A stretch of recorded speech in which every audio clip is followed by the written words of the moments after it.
Les maladies de l'appareil urinaire peuvent être traitées à l'hôpital dans certains cas. Mais souvent, l'hôpital ne peut pas traiter. Et donc, si on ne peut pas traiter la maladie à l'hôpital, aujourd'hui, il y a une nouvelle, sinon une autre perspective de guérison. C'est ce qu'on appelle la médecine alternative, dont l'argilothérapie.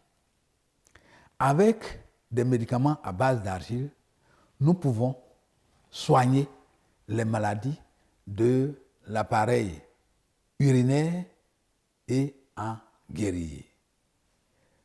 Parce que l'argile, si c'était une infection, l'argile peut empêcher la prolifération des microbes et donc va bloquer l'infection.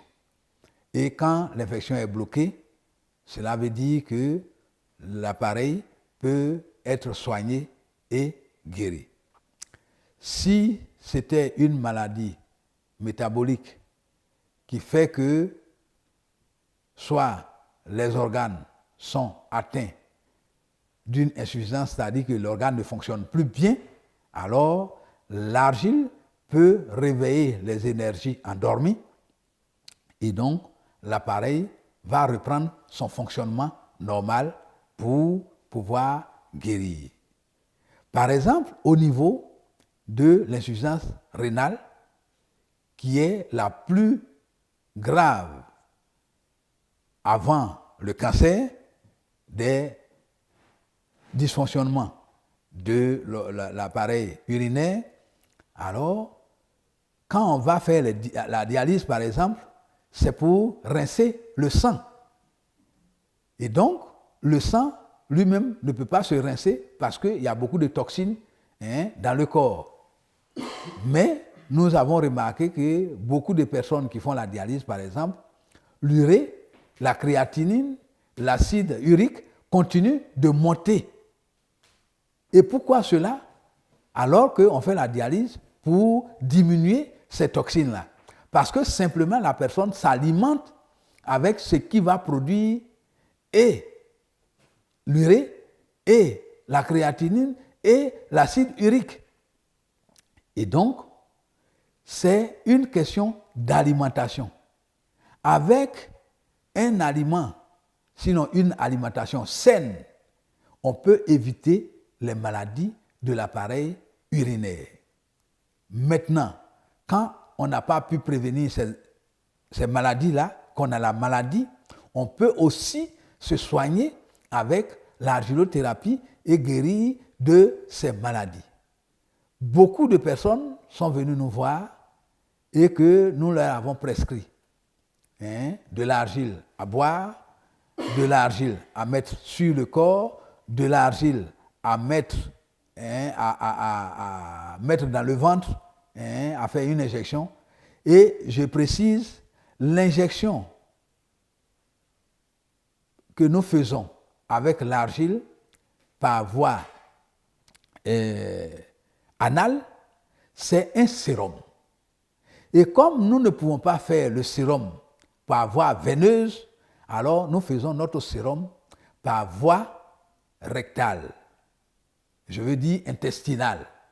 Oui, parce que quand je dis rectale, souvent, voilà. Et donc, c'est par voie intestinale. Nous mettons la dissolution, sinon la solution d'argile dans l'intestin.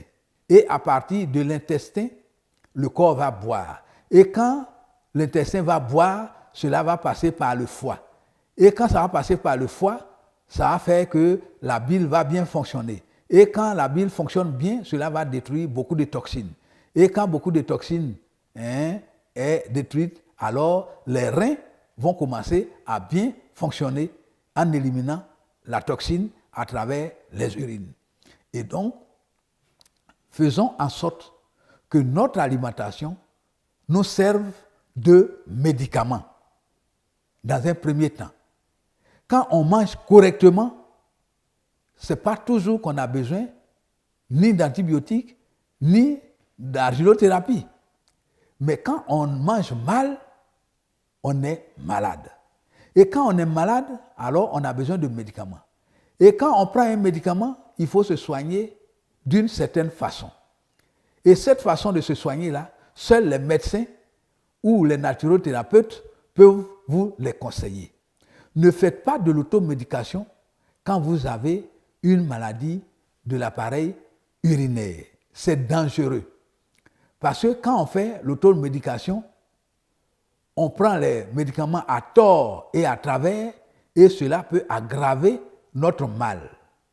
Donc, que ce soit en argilothérapie, que ce soit à l'hôpital, prenons toujours soin de consulter un médecin ou du moins un infirmier pour ne pas prendre les médicaments à la gare. Les médicaments à la gare peuvent provoquer les maladies de l'appareil urinaire. Si vous prenez un médicament qui vous empêche d'uriner, alors, croyez-moi, vous allez créer une grave maladie, dont l'insuffisance rénale, dont le cancer de la vessie, dont le cancer de la prostate. Si vous prenez un médicament aussi qui vous fait uriner plus qu'il ne faut, alors vous allez vous déshydrater et vous pouvez créer d'autres maladies. C'est pour ça qu'il faut éviter de se soigner dans la rue, aller à l'hôpital ou aller voir un naturothérapeute, allez-y voir un argilothérapeute, on peut vous soigner de votre maladie urinaire et vous guérir de cette maladie. Je dis quand on a un peu de brûlure dans l'urètre quand on urine, ou alors pendant qu'on est en train d'aller à la selle, si on voit qu'il y a un petit pus qui vient se suspendre au bout de la verge, il faut aller se faire consulter. Si c'est une infection, à l'hôpital, on va vous donner des antibiotiques qui conviennent. Et le plus souvent, les malades ne se soignent pas convenablement. Et donc, quand on prend un antibiotique et qu'on ne voit plus le pus, ou bien on ne sent plus de brûlure, on arrête. Sans avis médical, sans avis du médecin. Et puis, quelques semaines après, quand on revoit les symptômes là, alors on s'en va nous-mêmes délibérément en pharmacie pour aller acheter les antibiotiques. Et on va faire de l'automédication. Alors qu'il y a des antibiotiques qu'il ne faut pas prendre trop longtemps. Oui, parce que l'antibiotique, c'est pour tuer les microbes. Voilà. C'est pour tuer les virus et les microbes. Mais en même temps que ça tue les microbes et les virus, ça peut tuer aussi les cellules qui sont dans le corps. Alors, si vous prenez ces antibiotiques à tort et à travers, cela peut créer une autre maladie dans le corps. C'est pour ça que quand vous allez à l'hôpital et que vous avez vu un médecin qui vous a donné des antibiotiques à prendre, suivez à la lettre, je dis bien suivez à la lettre la prescription du médecin. Quand vous avez fini de prendre les médicaments, retournez voir le médecin pour que le médecin soit reconduise les médicaments ou bien les remplace par d'autres médicaments. Mais je suis sûr que le médecin ne va pas reconduire les médicaments tant qu'il n'aura pas fait des analyses pour voir si vous êtes guéri ou pas. Mais nous, on ne regarde pas si on est guéri ou pas et puis on arrête le traitement. Et ça, c'est une mauvaise manière de se soigner. Et donc, toute personne qui a une infection par la voie urinaire, alors on doit se dépêcher d'aller à l'hôpital et voir un médecin. Parce que pour une gonococcie, qui en principe n'est pas une maladie infectieuse, mais cela peut devenir une maladie infectieuse qui va faire que vous allez avoir un cancer, par exemple. Oui, les microbes qui sont restés dans le corps et qui vont se reproduire peuvent créer quelque chose de plus grave. Alors qu'on aurait pu vous soigner par un peu d'antibiotiques si vous avez bien suivi le traitement. Et donc, c'est pour ça qu'il faut faire très attention quand on va à l'hôpital qu'un médecin nous prescrit des antibiotiques. Je dis bien, les antibiotiques sont faits pour tuer les microbes qui vont infecter notre appareil urinaire. Alors, si on vous donne ça pour tuer les microbes, en même temps, cela peut tuer les autres cellules qui sont dans le corps, qui composent, sinon qui constituent cet appareil. Alors, si vous tuez plus qu'il ne faut de cellules dans votre corps, alors cela peut créer une autre maladie. Et donc, c'est pour ça que je conseille d'aller à l'hôpital, se faire consulter. Il y a des analyses d'urine, il y a des analyses biologiques qui vont faire que vous allez savoir ce dont vous souffrez. Toute personne qui a une maladie de l'appareil urinaire, en dehors de l'hôpital où il va prendre des antibiotiques ou alors d'autres médicaments pour se soigner, si elle n'a pas pu aller à l'hôpital, peut venir voir à l'argilothérapie. L'argilothérapie est une autre perspective de guérison. L'argilothérapie n'est pas venue pour remplacer les autres médicaments, mais c'est, comme je le dis, c'est une autre perspective de guérison. Quand vous avez pris beaucoup d'antibiotiques, par exemple, que votre maladie n'est pas partie, vous pouvez vous adresser à l'argilothérapie. Ou alors, si vous êtes allergique à des médicaments chimiques, par exemple, vous pouvez vous adresser à l'argilothérapie. Et je sais que beaucoup d'entre nos frères ont du mal à avaler, par exemple, des comprimés. Oui, je ne sais pas pourquoi, mais beaucoup de personnes disent qu'elles ne peuvent pas avaler des comprimés. Alors, quand on ne peut pas avaler des comprimés et qu'on ne peut pas accepter de se faire piquer, il y a une autre alternative, c'est la médecine naturelle, dont l'argilothérapie. Parce que l'argile empêche la prolifération des microbes dans le corps. Et donc, vous avez une gonococcie avec un traitement à base d'argile, alors on peut arrêter l'infection, on peut bloquer l'infection et puis les microbes vont mourir et sortir du corps. Parce que aussi l'argile va aider le corps à produire beaucoup d'urine et l'urine va évacuer tout ce qui est microbes morts dans le corps. Dès lors, on va libérer le corps des toxines qui devaient y rester pour provoquer une insuffisance rénale, par exemple. Et donc, l'argilothérapie peut venir à bout des maladies urinaires, sinon des maladies de l'appareil urinaire. Tout, quand on dit appareil urinaire, ça veut dire que c'est le système qui produit les urines et qui les évacue afin de libérer l'organisme. L'argilothérapie peut venir à bout de toutes ces maladies-là, pourvu qu'on fasse un bon traitement.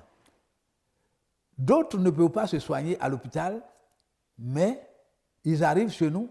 Quand ils commencent le traitement et qu'il y a une satisfaction, ils arrêtent de se traiter. Alors qu'un microbe qui est rentré dans le corps va prendre environ 4 mois. Je dis bien 4 mois. Minimum, c'est 3 semaines. Je dis bien minimum. Quand le microbe n'est pas fixé, quand les reins sont en bonne santé, ils peuvent produire entre 1,5 litre et 2 litres. C'est ce qui est convenable. Alors, les urines vont venir trop. Et en ce moment-là, si vos reins sont obligés, je dis bien obligés, de par la trop grande consommation de l'eau, de laisser passer trop d'eau, 4 litres, 5 litres par jour, voyez-vous que l'eau qui va passer avec la toxine peut éroder les canaux et même les reins. Et alors, cela va faire que les reins vont s'user plus vite qu'il ne faut. Alors, une fois que les reins sont usés plus vite qu'il ne faut, les reins ne vont plus fonctionner convenablement. À ce moment-là, on va avoir l'insuffisance rénale. Maintenant, si les urines viennent trop et que ça serre dans les canaux qui descendent des reins à la vessie, alors cela peut provoquer aussi une érosion. Et donc, on va créer des plaies dans les canaux. Et maintenant, si ça vient dans la vessie et que vous n'êtes pas en phase d'uriner tout de suite et que vous êtes dans un transport en commun, par exemple, que votre vessie est trop remplie, quoi que ce soit élastique, ça va se gonfler. Et à un moment donné, ça va dépasser le seuil du tolérable. Et en ce moment-là, il peut y avoir déchirure. Et quand vous allez uriner du sang. Et quand vous allez uriner du sang, cela peut former un caillot de sang qui va boucher l'urètre. Et quand l'urètre va être bouché, alors il va y avoir rétention urinaire encore. Et alors, vous allez avoir très mal. Et donc, ce caillot de sang-là peut être bloqué au niveau de la vessie, peut être bloqué au niveau de l'urètre, peut être bloqué au niveau de la prostate. En ce moment-là, vous allez avoir un cancer. Parce qu'un cancer, c'est un tissu qui se développe dans les autres tissus qui sont normaux. Donc, ce tissu qui va se développer à partir, c'est comme une plante qui pousse sur un arbre. La plante qui va pousser sur l'arbre va tuer certainement l'arbre pour prendre sa place. Et donc, on va développer un cancer qui va faire qu'on va perdre l'organe qui était utile pour le bien-être de l'homme. Et donc, c'est pour ça qu'il faut prendre soin de notre appareil urinaire en buvant raisonnablement de l'eau, en mangeant moins gras et en mangeant moins salé. Dès lors, le corps peut se rincer convenablement pour éviter les maladies urinaires.